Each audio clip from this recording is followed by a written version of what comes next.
Welcome to the OLED Wave weekly paper reading channel. Today, we're going to be sharing a latest archive paper from Apple. Apple works on multimodal large language model pre-training. They named their latest published work or the latest model MM1. I think M stands for multimodal, M is model.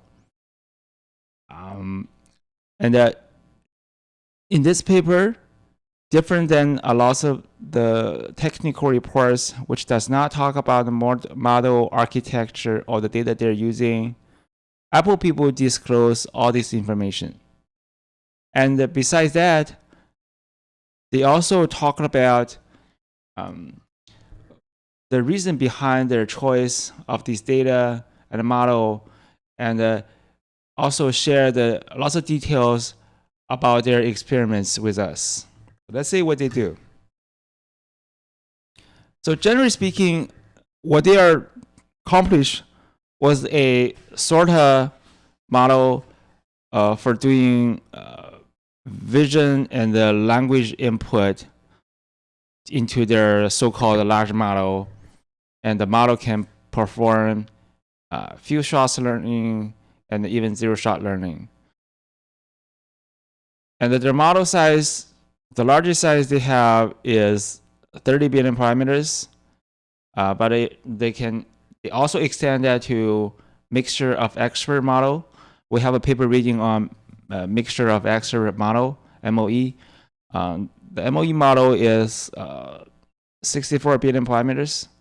This is probably the published largest model of the multimodal model.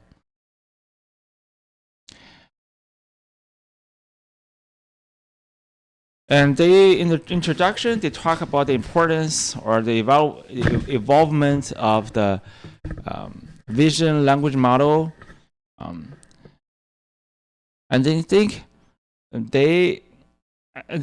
people may ask, what's the difference between their MM1 and the traditional vision language model? Let's quickly take a look at their model architecture. Then you will see what's the difference. Let me make it a little bit bigger for you. And from the left side, bottom left side, you can see, let's say from the bottom right side, okay, you got a picture, and then you send it into image encoder, and the VL connector is optional, or it can have different configurations, but all it does is to take the embedding out of the image encoder's output and do the pooling or resampling, but to try to retain the localized information before converting the embedding into tokens. Okay, because don't forget, image embedding is in the discrete space, continuous space, feature space, but tokenized vector or matrix are in the discretized feature space, which is the same as the text which has been tokenized. They're in the same space. Here, then I can answer your question, what's the difference between the model versus clip model or other VIT, vision, and the language transformers? So you can see basically these clip transformers, they only goes up to this stage mainly.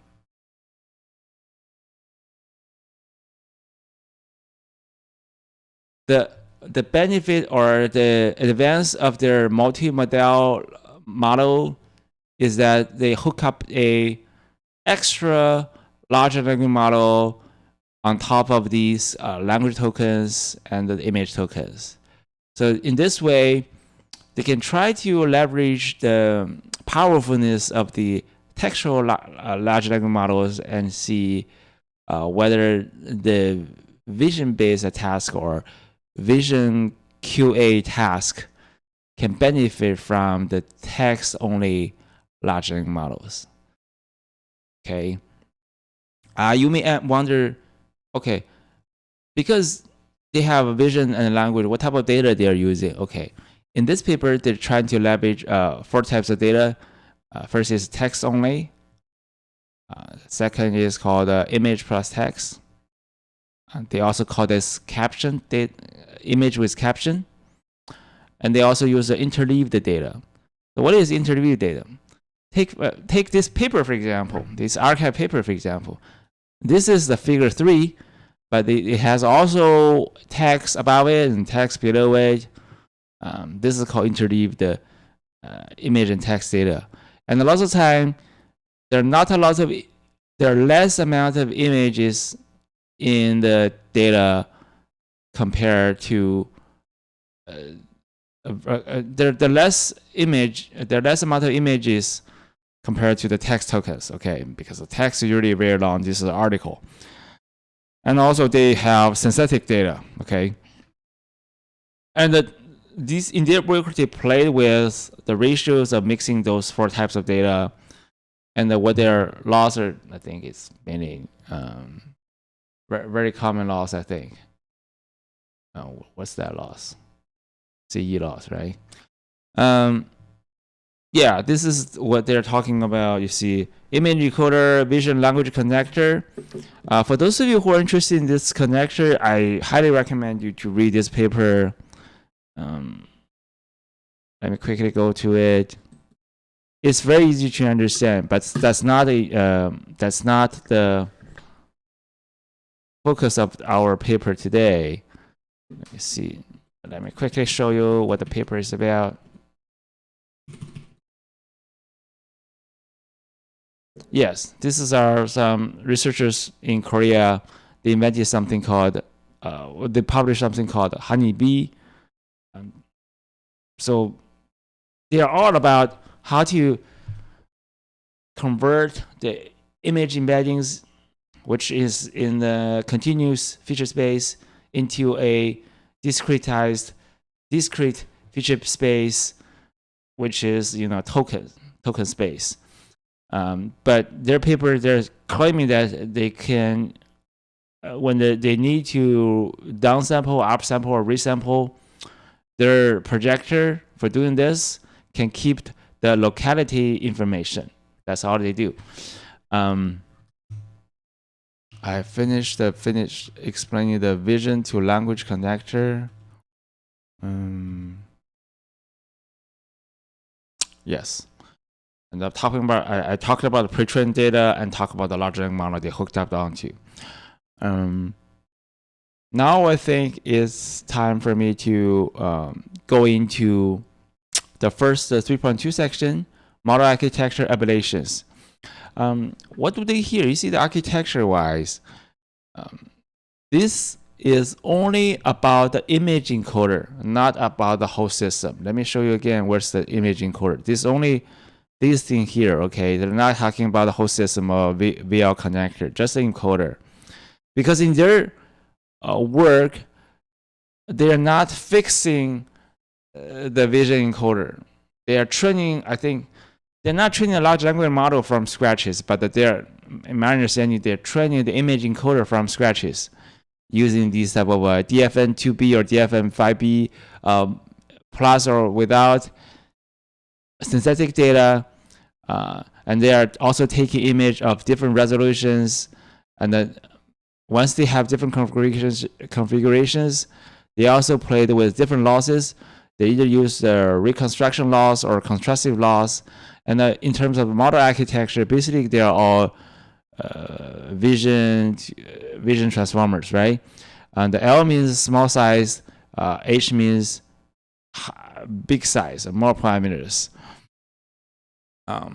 Let's look at when they're using reconstruction loss. When you increase the number of parameters, definitely it improve the this is not any accuracy. I think this is called a reconstruction loss-wise, okay?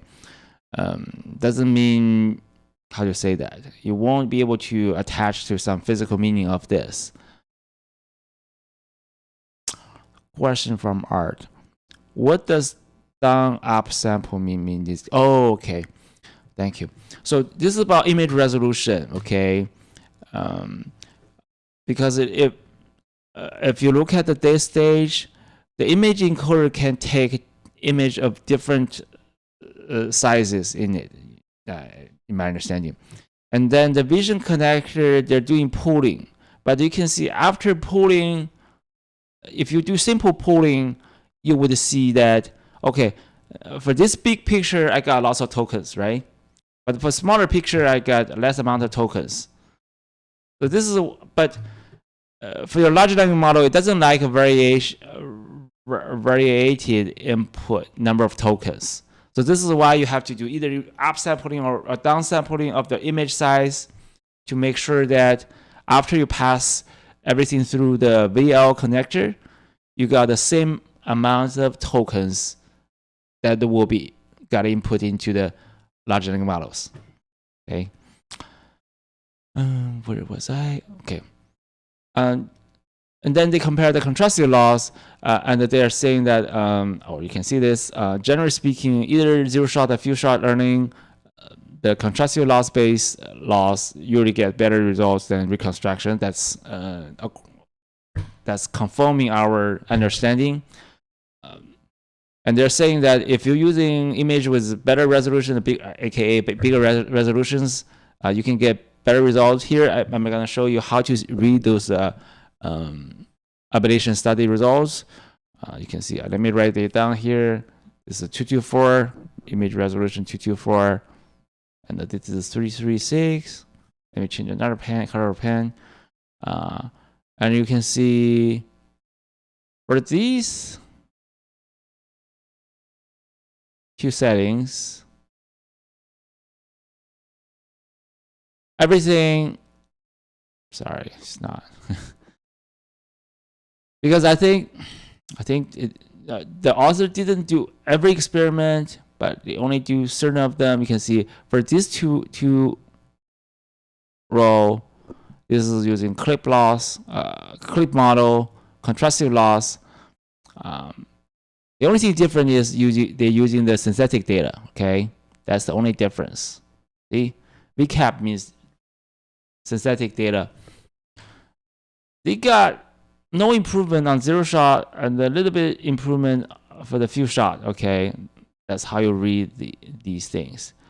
And then let me use another color pen, red. Okay, and you can see for these two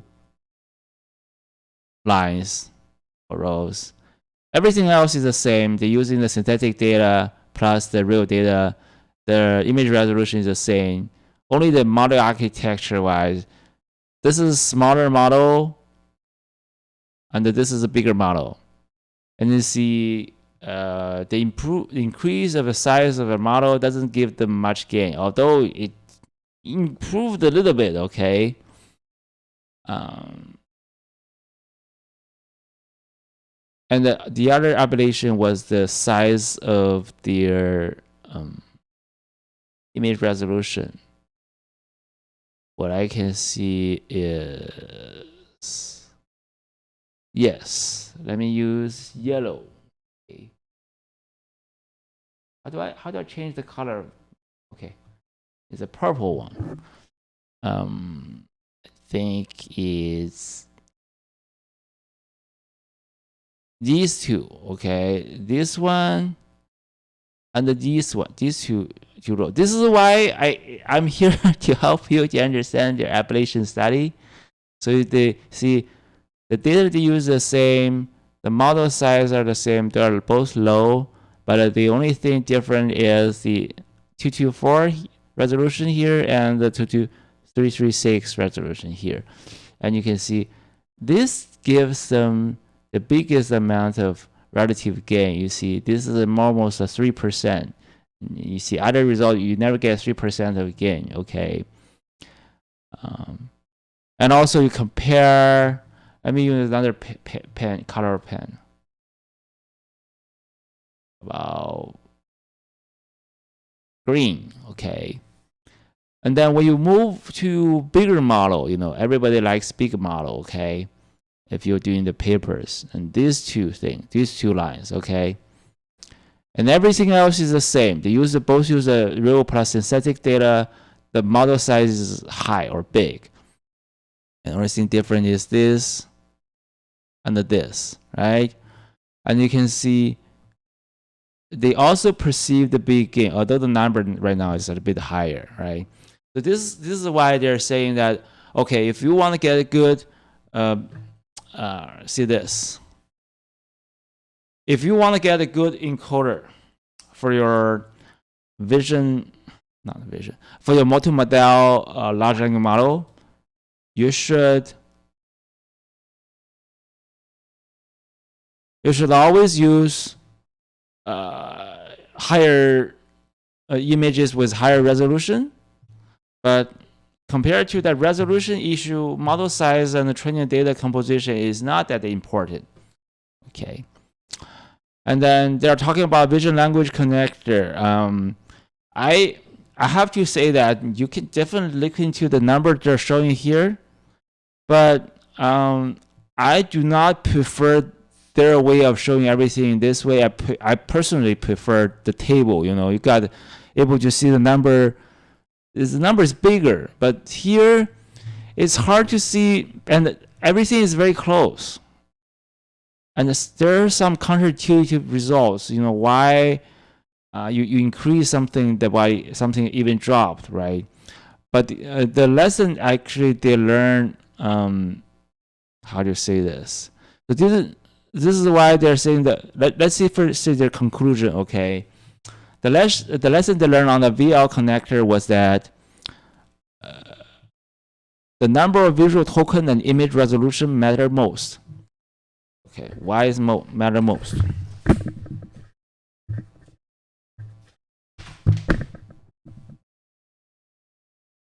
Try to make you see it. This is the good thing is to view the things on the monitor. This is supposed to be the best VL connector proposed by those researchers or authors of Honeybee last year, other than 2 vanilla polls. Average polling is very vanilla. Attention poll is a little bit advanced, but this abstractor is saying that they're keeping locality information. This is 0 shot, and this is a 4 shot and 8 shot. So let's see a 0 shot case first.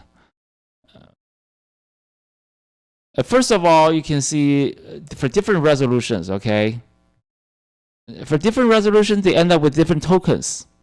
That means, or that's follows our intuitive. The more tokens you get sent into the large language model, the more information you tell the large language model about your image, right? And then you can probably get better VQA results or model performance. You see, there are more tokens. Bigger resolution correspond to better or more tokens. Okay, so that means, or from that you say I should always use higher resolution. Okay, so once you use higher resolutions, you would also see that okay, I would use more tokens, then I get higher result, right? From this to this, bigger resolutions is better. From this to this, more tokens is better. So let's see the last one. Okay, the last one, 336 pixel and 144 tokens. In this one, the what do you call that? The C abstractors, that works the best and significantly better than the other one. But let me tell you, this result is only 33 versus 32. There's not much difference. I mean, okay, here's from Art again. Thank you. What's the difference between constructive loss and the reconstruction loss? Okay, constructive. Let me first start with reconstruction laws. Say you have a image of cat. You have a pixel of a 0, 1, 0, 1s. Reconstruction laws measures the whether using a encoder can. They also plug in a generator after this discriminator. They can try to resynthesize a cat picture of your input. Okay, they're trying to compare these two cat images. For example, one thing you can compute a mean squared error rates, right? To see whether the two cats are exactly the same. But the reconstruction laws, contrastive laws. I think I said contrastive laws. What did I say? Yeah, contrastive laws. You see here? I didn't say constructive laws. Contrastive laws is something related to KL divergence. You do not measure the pixel to pixel difference, but you put it into a KL divergence formula to do this. I think you should check ChatGPT about these two things. You will get a more better answer than what I do. Okay, but I tell you the basics of it. Okay, where was I?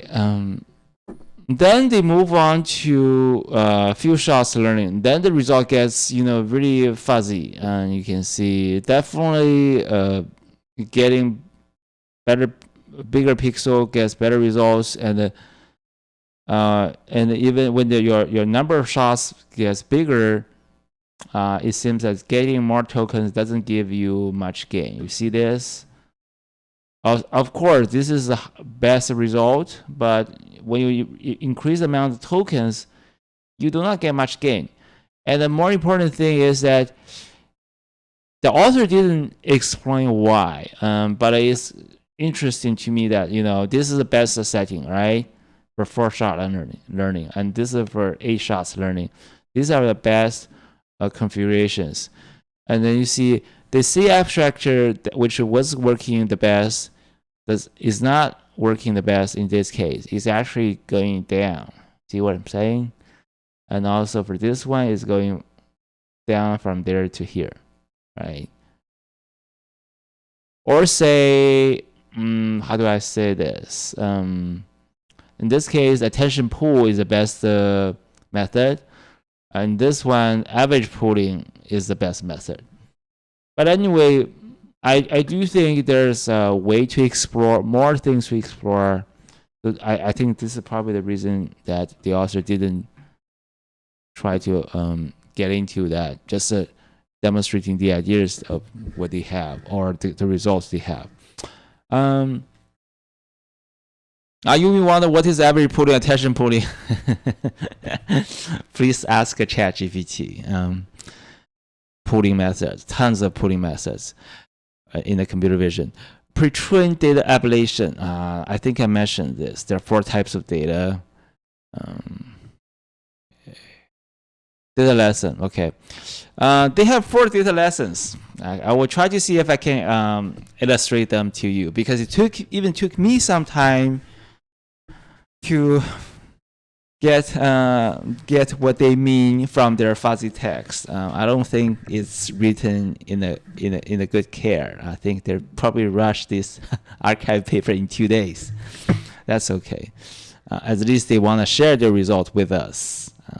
The first lesson: interleaved data is instrumental for few shot and text only performance, while caption data lift 0-shot performance. Let's see the first half sentence. Interleaved data is instrumental for few shots. Yes. This is shown in this following 4 figures, and this is the first figure they try to show. First of all, what does the text score mean? So text score means that after they tuned with the image plus text data, they do not use the model for vision plus what do you call that? Vision plus VQA task, or any task that needs the vision as input. They only they do not send anything into the video, okay? So they get no tokens from the video, and they're trying to perform text-related tasks, for example, MLLU or just QA, okay? And from this, they have shown that, see, they have 5 different mixing ratios between interleaved and caption data, okay? What they're showing is that, well, if they're only using caption data,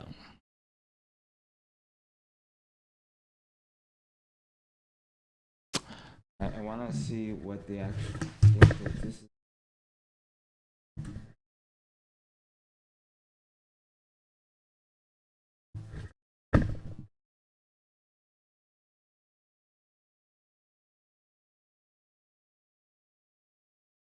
Yeah,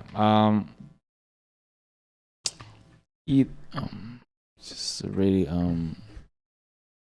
when they're saying that interleaved and caption data, okay, but they're saying that if you using text core only, it seems that the less amount of text you get into the system, the better, because once you're using the interleaved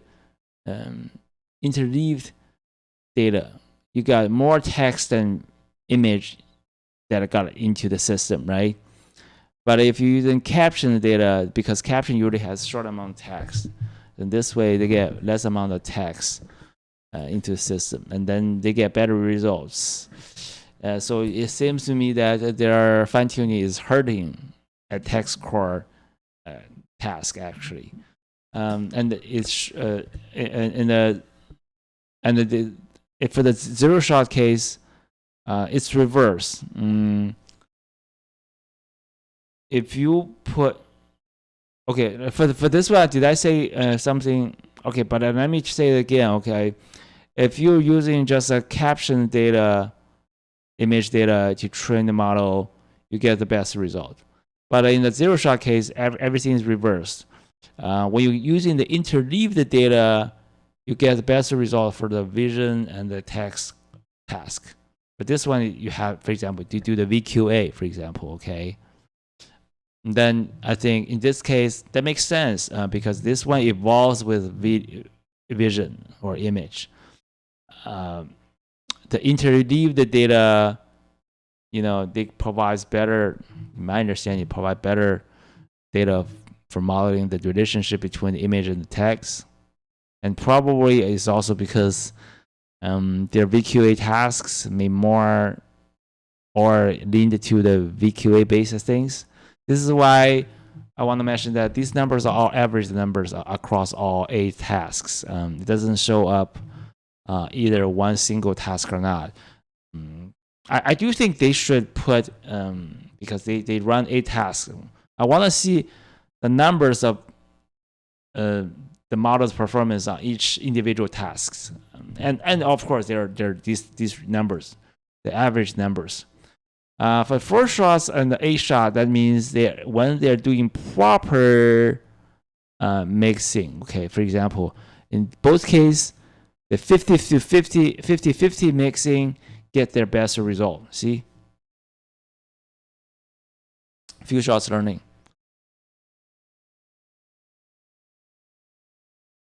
I think the writing needs to be improved. And here you see they say in caption interleaving mix. And here they're saying that between interleaved and tag caption. I don't know what is 100 0 is interleaved or caption. But if you want to replicate their results, you definitely read their paper carefully, okay? And now the second, this explains the first sentence. Captioning data lift zero shot performance. I think this is all caption. Okay, this is interleaved only. Yeah, so this is why they say zero shot. If using caption data, it lift up the performance. That's what they meant. Okay. And interestingly, if you're using the use of interleaved data further boosts the performance on this very same caption benchmark in few shot learning. I mean, this is interesting. They didn't explain more on this. Okay. Importance of text-only data. And in this one, you can see for these cold color settings and 2 warm color settings, the only difference is that the warm color settings are with extra text data. Okay. And you can see for the text core tasks, having more text is definitely always helpful. But let's look at the caption. If you're using caption data only, okay, for for text core, it's getting better. But for the short learning, the zero shot scenario, if this is you use caption data training to train, if you just adding extra text, your result is getting worse. And the same thing happened with interleaved data. When you add in more data, text data is getting worse. But the interesting thing is, for the few shots learning, when you're using caption data, I guess you do not have enough amount of text, but after you add in text, you're getting better, right?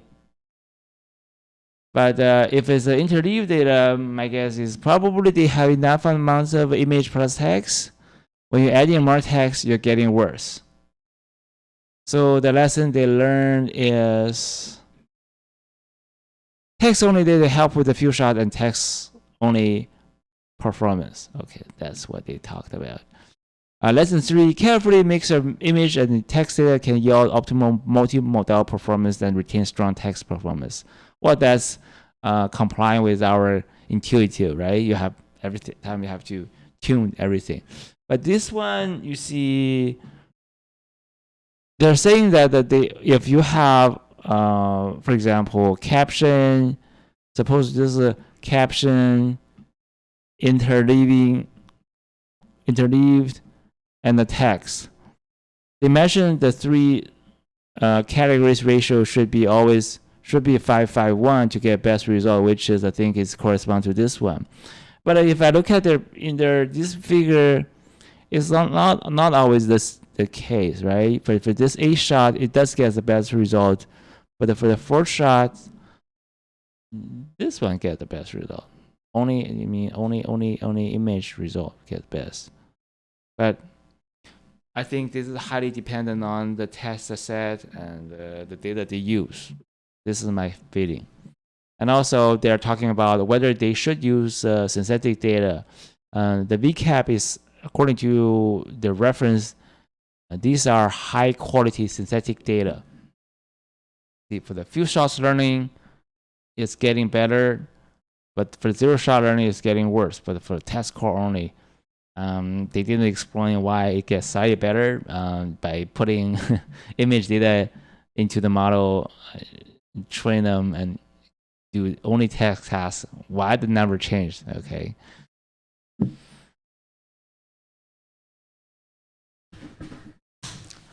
Final model training recipe day. I think this is a very generous of researchers from Apple. They use lots of GPUs to do this, and they share all the detailed settings of their experiments, including the image encoder, vision language connector, and the data they use. What sort of percentage ratio they use to mix up those data. And here is the figure for showing the learning rate. Okay, it's important, They save their time, because once, if you want to do your model, you probably have to try a few times, not just a few times, to find the optimum learning rate scheduling. Okay. Model scaling, yeah, they They have this, and also they talk about MOE. MOE is known to all of us because it's, I think the author summarizes very well, enjoys a larger model capacity without sacrificing inference speed significantly. And eventually they get a model up to 46 billion parameters. See this? Yes. So before that, we all talked about so this one is about what do you call that? This one is about the vision encoder. This is about a vision language connector. Okay. And this is about pre-trained data ablation. Yeah. And then once you have your image tokenized, the next step is to hook up your image converted tokens into the large language models and then run the tuning over there, right?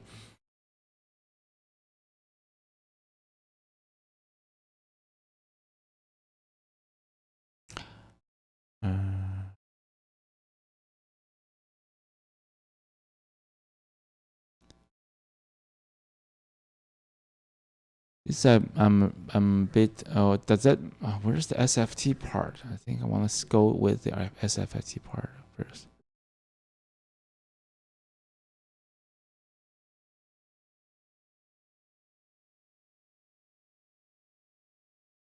Right. Yes. You see, in this section, they have plug in the underlying LLM decoder. Okay, so LLM decoder is plugged in, so they perform end-to-end training. This is the detail they're using about the parameters. Then they end up with a pre-trained model. Okay, pre-trained model, which takes multimodal input. And you see, at this stage, the model is way better than the models they compared it with. First is the Flamingo, the other one is the IDEFX, and also there's the EMU. They're all better. I mean, for some of them, they're not significantly better, but they're all better. Okay. And then the next step, after doing the pre-train, okay. Pre-train, I think they're using, if I'm wrong, they should be using some contrastive laws or follow the style of the contrastive laws, right?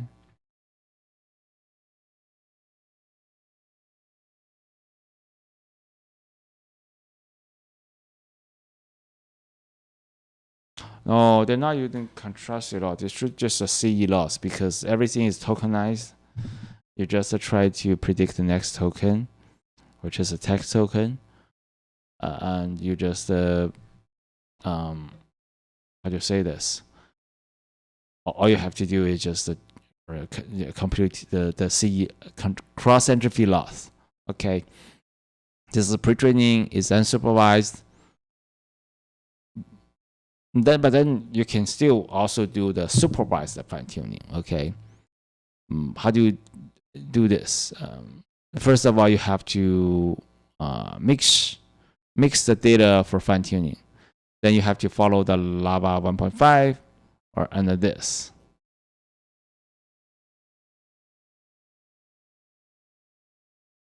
So what data they're getting? First of all, they could get instruction response pairs generated by GPT-4. So this is how they use actually synthetic data in the SFT training. Okay. The other one is these academic task oriented vision language datasets. But this one, they have labels. Am I right? So supervised fine tuning. They know what they're talking about. They know what their answer they expect their answers. Okay. And also they have text only SFT data, right? In this data set, they are also labeled.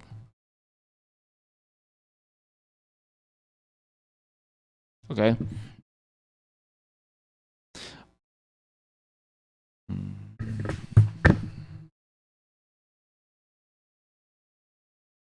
Yeah.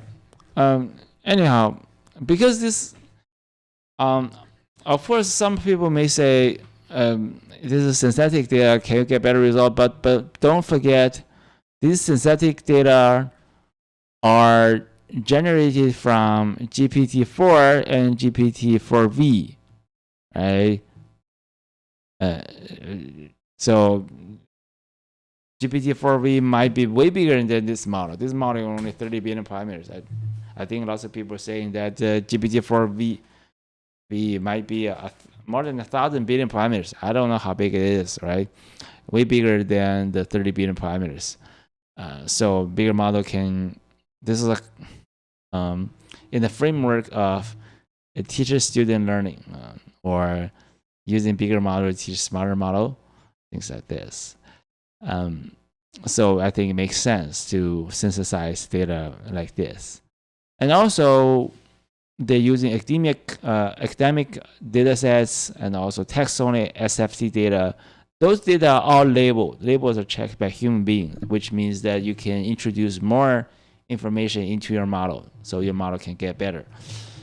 So what's the result? Here, the columns are tasks of different tasks, but I can see over here, not every compare algorithm has these results, okay? But it seems that everybody has the VQA V2 and the VQA T. It might be two. And text VQA. Where's text VQA? Yeah. Oh, VQAT is text VQA. Okay. I mean, if you look at the first column of the compare results, at the 3B stage, it's the best. At the 7 billion parameter stage comparison, 7 billion parameter MOE is the best. But I'm curious whether the MOE 7 billion then MOE or after MOE is 7 billion parameters. That's not very clear to me. I guess it's the latter, because it's unfair to use a way bigger model than those other 7 billion parameter models. And this one is, you could see Lava next T7B. Either with or without MOE, this is better, okay, than the Lava next. I think Lava was the state of art before I saw this paper. That's my understanding. And the 30 billion model comparison, Lava is slightly bigger, but they get same results, right? And also the VQA, this is better, okay? And it comes to the APIs. I don't think you compare that with APIs are fair. No, they're not compare API. They're just pulling the numbers from the reports of Google. Gemini are from Google, and GPT are from OpenAI. Okay. It seems the model is significantly better, right? Am I right? But don't forget, Gemini or GPT-4V, their purpose is not to get the best score for these benchmarks. The goal was trying to serve as a product to people who want to use vision and the text input to their large language models. So obviously, Gemini and the GPT-4V may not have been optimized for these academic benchmarks. So this is why I say it's a little bit unfair to compare the models in the lab versus some products already on the market. Okay.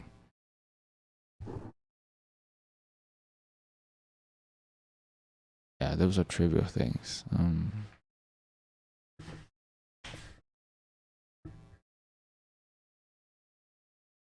Yeah, for the SFT, definitely they're finding this that using higher resolution image does not always improve their evaluation result. You can see actually in the end, of course, at the beginning, if the image size is bigger, it get something here. Then it plateaued. That it even dropped when you have a bigger size of image as input. Make sense? But they're saying that if you look at this, the more you pre-train, the more step you spend on pre-training, the best supervised fine-tuning you're gonna get. This is interesting to me. I just wonder, they end up with 200,000 steps, and this is the best evaluation results you can get. I mean, if they can keep doing the pre-training, would the final SFT result be like this, or be like this, or be like this?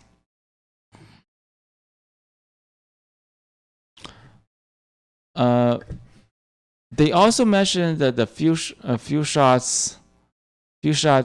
COT, chain of thoughts reasoning after SFT. This is useful. Yes, COT is always useful as far as I know.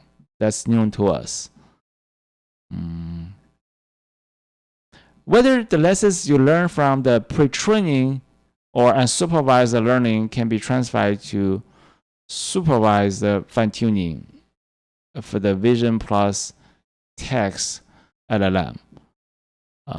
Yes, the answer is yes. Quantitative analysis, I think I won't go into those very much details today. I'll be stopping here. Thank you so much for coming to our session. And we're a company that does providing the data to people who train their AI models. We provide text, image, video, audio, and speech data sets for people train their large language models, ASR, TTS, computer vision models. Besides that, we also provide a solution, data labeling solution, which eliminates the need of hiring human beings in the loop of labeling your data. We do everything leveraging the AI and the other information that you can get from the data. All right. I would also have, but don't forget to subscribe our channel if you like our videos, recordings, and I will have a shorter version of the review of this paper, and I will hope I can see you next week. Have a good weekend.